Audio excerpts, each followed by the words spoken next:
Joe, two flights from the U.S. to Paris were diverted temporarily last evening after anonymous threats. A flight from Los Angeles stopped in Salt Lake, one from Washington Dulles diverted to Halifax, Nova Scotia. After searches of passengers and aircraft, both Air France flights were sent on their way.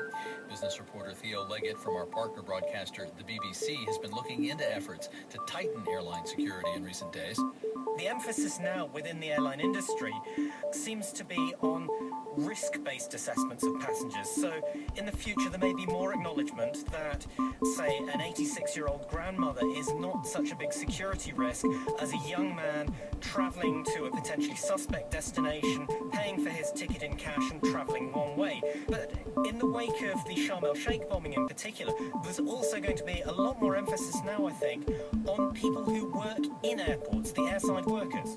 Now, how do airlines and airports around the world coordinate? It's certainly not an ad hoc process, is it? No, it's not, David. There are, in fact, international rules on what should happen in airports, so that passengers should be screened and that luggage should be screened.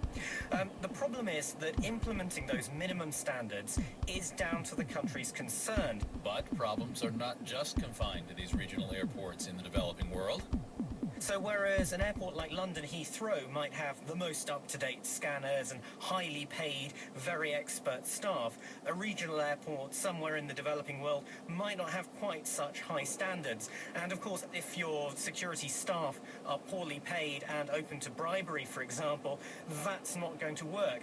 So there are concerns about more remote regional airports in countries where corruption is endemic, but frankly, problems can occur anyway.